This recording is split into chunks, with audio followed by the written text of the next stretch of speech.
ستن اللہ کی عبادت کے دو اجزاء لازم، اطاعت کلی، absolute obedience, total obedience, without any reservation, without any exceptions, کوئی استثناءات نہ ہو۔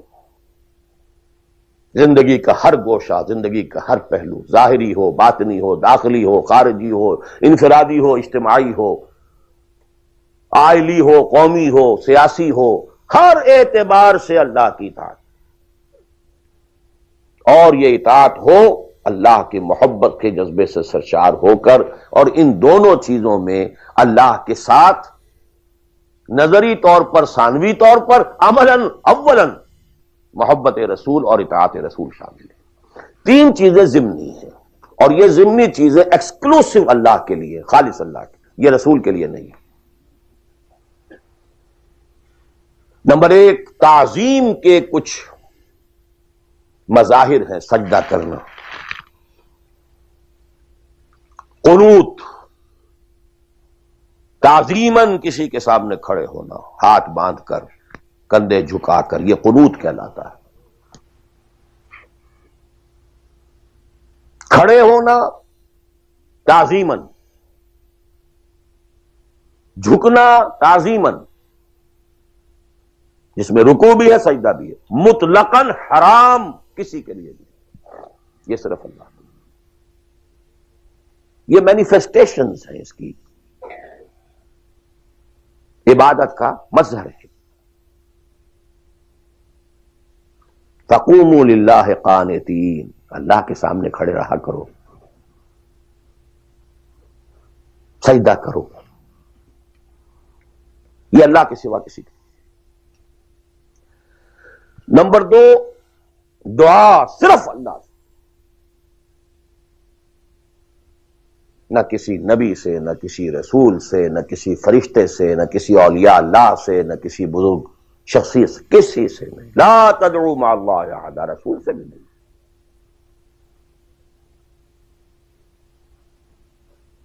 اب اس میں کئی الفاظ نوٹ کر لیجئے، استدعاء، استغاثہ، استمداد، استعانت، وہی مدد ہے، استنصار، صرف اللہ۔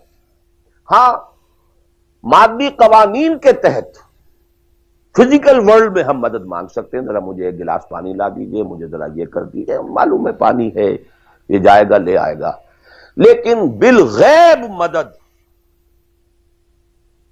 کسی سے مانگنا، استغاثہ کسی سے کرنا، استعانت کسی سے کرنا حرام ہے، عبادت کو زیرو سے ضرب دے کر زیرو کر دیتا۔ نمبر تین، اخلاص و احتساب، صرف اللہ، جو نیک کام کرے صرف اس کی خوشنودی کے لیے۔ یہاں تک کہ حضور کے سامنے ایک صحابی ایسے ہی محاورے میں رواں روی میں کہہ بیٹھے، ما شاء اللہ و ما شئت، جو آپ چاہیں اور اللہ چاہے۔ فوراً ڈانٹ دیا، اجعلتنی للہ ندًا، تم نے مجھے اللہ کا مد مقابل بنا دیا۔ مشیت صرف اس کی، وما تشاءون الا ان یشاء اللہ۔ کوئی نیک کام سوائے اس کی رضا جوئی کے لیے اگر کسی اور کے لیے کیا گیا، ریا ہے، سمعہ ہے، دکھاوے کے لیے ہے، شہرت کے لیے ہے، دنیا کمانے کے لیے ہے، لیڈری چمکانے کے لیے ہے، اقتدار حاصل کرنے کے لیے ہے، کوئی بھی اور مقصد اگر شامل ہوا، زیرو سے ضرب کھا کر پوری عبادت زیرو ہو جائے گی۔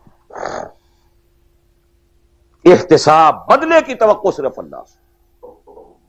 یہ لفظ آپ خاص طور پر سنتے رہے ہوں گے ان دنوں بہت، من صام رمضان ایمانا واحتسابا غفر له ما تقدم من ذنبه ومن قام رمضان ایمانا واحتسابا غفر له ما تقدم من ذنبه ومن قام ليلة القدر ایمانا واحتسابا۔ ایمان کے ساتھ احتساب کیوں آ رہا ہے؟ اس کا اجر و ثواب سوائے اللہ سے اور کسی سے توقع نہ ہو۔ یہ پانچ چیزیں ہیں۔ جہاں تک اطاعت کا تعلق ہے، اس میں ایک ایکسیپشن نوٹ کر لیجیے۔ کہیں کسی وقت نسیان سے، خطا سے، یا جذبات کے طوفان میں آ کر کوئی غلط حرکت کر بیٹھا، لیکن فوراً توبہ کر لیں. یہ مستثنا ہے.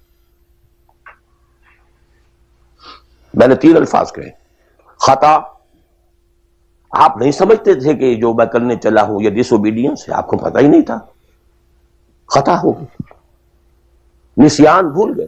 ایک وقت ایسا ہے کہ آدمی کے اوپر غفلت کا ایک پردہ پڑ جاتا ہے. حضور خود فرماتے ہیں انہ لا یغان علی قلبی وانی لاستغفر اللہ فی کل یوم 70 مرہ. میرے دل پر بھی کبھی کبھی حجاب سا آ جاتا ہے، میں روزانہ 70 مرتبہ استغفار کرتا ہوں اللہ. تو ہم اپنے حجابات پر حضور کے حجاب کو قیاس نہیں کر سکتے. چاہے نسبت خاک رہا عالم پاک، وہ کوئی اور شے ہے، یہ کوئی اور شے ہے، لیکن یہ کہ باہر پردہ تو پڑتا ہے. اس میں کوئی غلط حرکت سرزد ہو گئی، یا نمبر 3 جذبات کا کوئی ہیجان تھا جس نے کہ اوور پاور کر دیا، انسان کی قوت ارادی کو معطل کر دیا، کوئی غلط حرکت سرزد ہو گئی. لیکن پھر توبہ فوراً.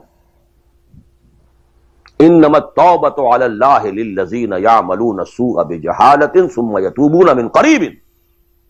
جیسے ہی طوفان گزرا فوراً ہوش میں آیا، یہ مجھ سے کیا ہو گیا، لا الہ الا انت سبحانک انی کنت من الظالمین، ربنا ظلمنا انفسنا وان لم تغفر لنا وترحمنا لنکونن من الخاسرین وان لم تغفر لی وترحمنی لاکونن من الخاسرین. اب یہ دعا ہے، گڑ گڑا کر اللہ معاف کر دے گا. It will be written off.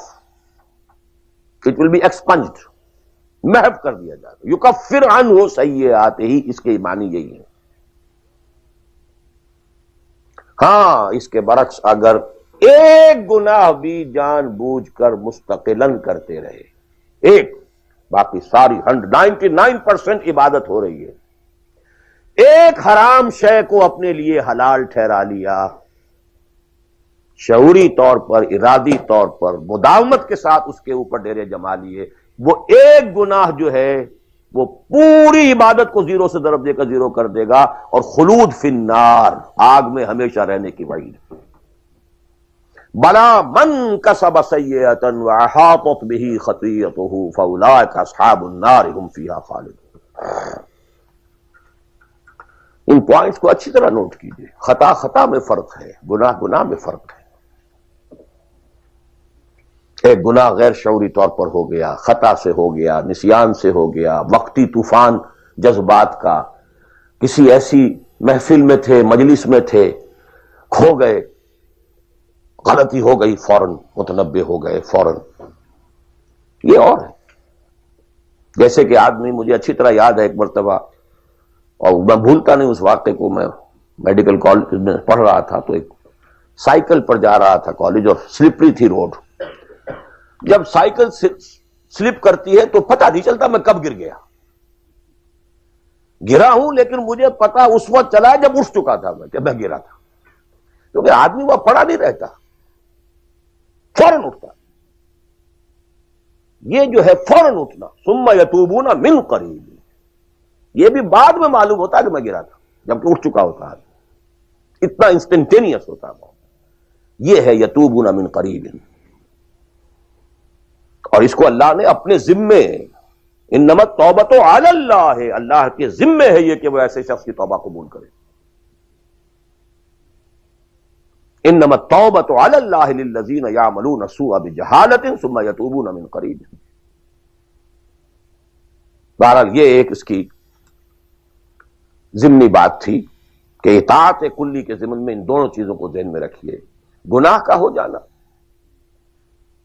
کل بنی آدم خطاؤون وخیر الخطائین التوابون، التائب من الذنب کمن لا ذنب لہ. بہت اس میں ہمارے لیے پر امید باتیں کہی گئی. اللہ کو اپنے گناہگار بندے کی توبہ سے اتنی ہی خوشی ہوتی ہے جتنی کہ اس شخص کو ہوئی جو ایک صحرا میں سفر کر رہا تھا. ایک ہی اونٹ تھا، اسی پر اس کا پانی تھا، اسی پر اس کا راشن تھا. تھوڑی دیر کے لیے سستانے کو لیٹا، آنکھ کھلی تو اونٹ غائب. دوڑ رہا ہے مشرق میں، مغرب میں، شمال میں، جنوب میں، تھک ہار کر بیٹھ گیا ہے. اب وہ موت کا انتظار کر رہا ہے. نہ پانی ہے، نہ کوئی غذا ہے، نہ کوئی سواری ہے کہ اس صحرا لقدق صحرا سے نکل سکے. کہ اچانک دیکھتا ہے کہ وہ تو کھڑا ہے، موجود ہے، تو اسے اتنی خوشی ہوتی ہے کہ وہ کہتا ہے اللہ تو میرا بندہ، میں تیرا رب. کہنا یہ چاہتا تھا اللہ تو میرا رب میں تیرا بندہ، لیکن اتنا مغلوب ہو گیا ہے اس وقت جذبات میں خوشی کے کہ کہہ یہ بیٹھا کہ اللہ تو میرا بندہ میں تیرا رب. اتنی خوشی ہوتی ہے اللہ کو اپنے کسی گناہگار بندے کی توبہ سے.